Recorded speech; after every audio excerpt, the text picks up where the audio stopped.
Estimados irmãos e irmãs, vamos continuar nossa reflexão nesse tema bonito.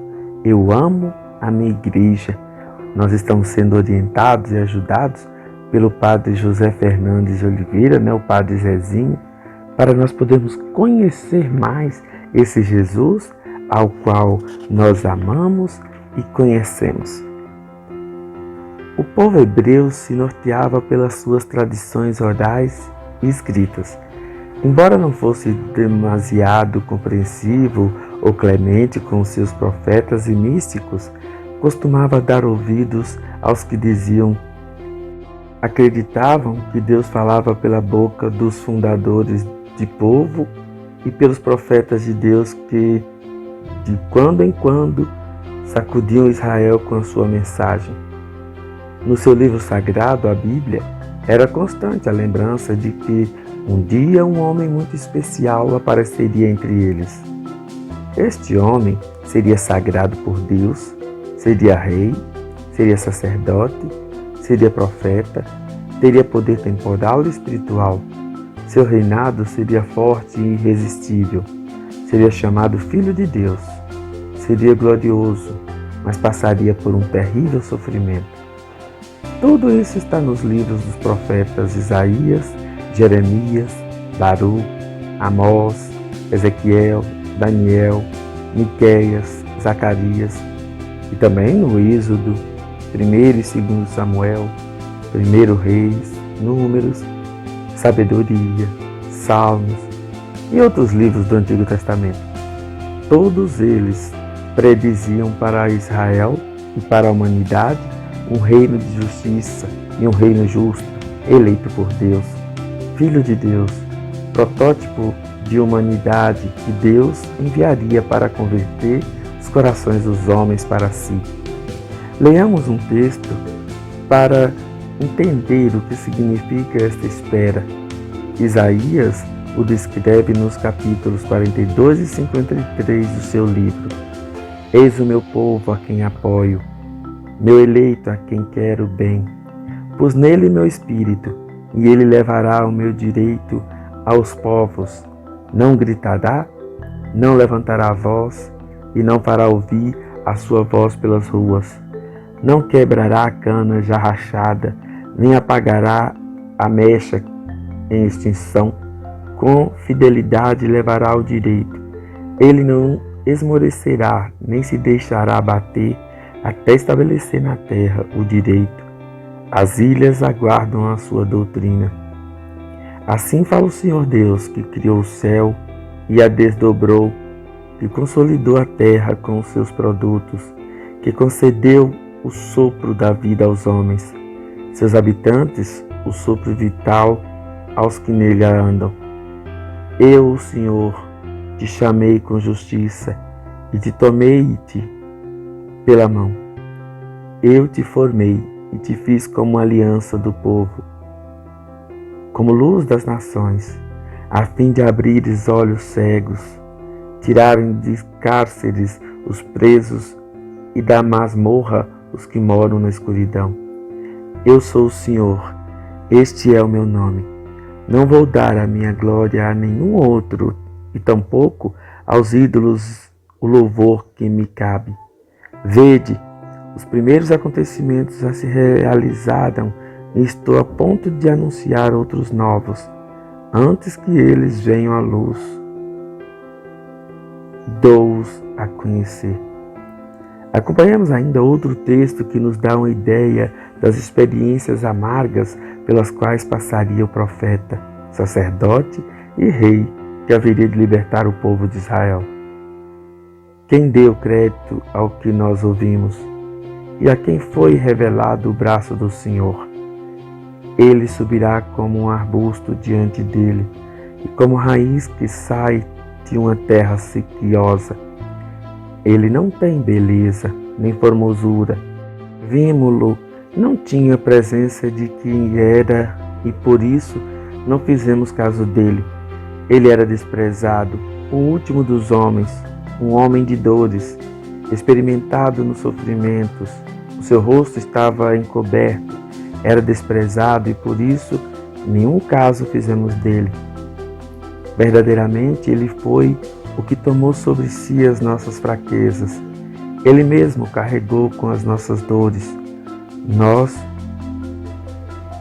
o reputamos como um leproso, como um homem ferido por Deus e humilhado, mas foi ferido por causa das nossas iniquidades, foi despedaçado por causa dos nossos crimes. O castigo que nos devia trazer a paz caiu sobre ele, e nós fomos sarados com as suas pisaduras. Todos nós andamos desgarrados como ovelhas, cada um se extraviou por seu caminho, e o Senhor carregou sobre ele a iniquidade de todos nós.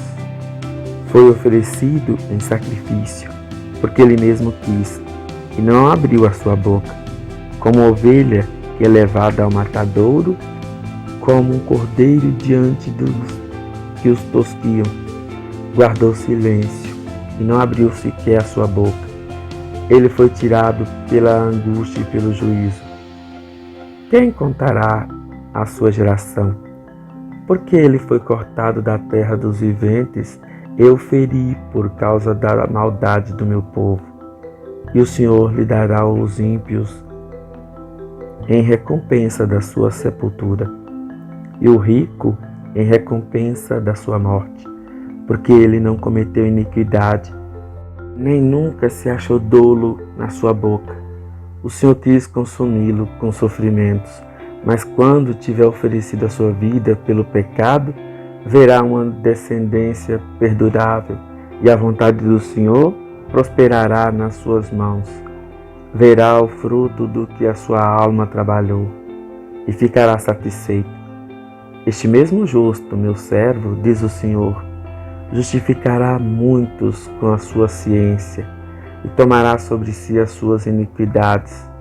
Por isso eu lhe darei por sorte uma grande multidão, a ele distribuirá os despojos dos fortes, porque entregou a sua vida à morte, foi posto no número dos malfeitores, tomou sobre si os pecados de muitos, intercedeu pelos pecadores. O martírio do libertador, porém, teria sentido, pois acabaria vencendo e estabeleceria o reino de Deus entre os homens. Eis que meu servo procederá com inteligência, será exaltado e elevado, chegará ao cúmulo da glória. Assim como pasmaram muitos à vista de ti, assim será sem glória o seu aspecto entre os homens, e a sua figura desprezível entre os filhos dos homens.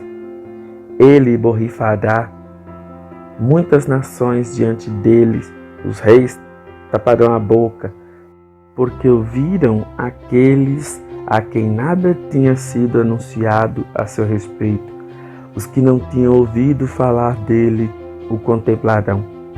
Os textos são inúmeros, poderíamos citá-los todos, mas você pode encontrar com facilidade numa Bíblia que contenha um índice de matérias.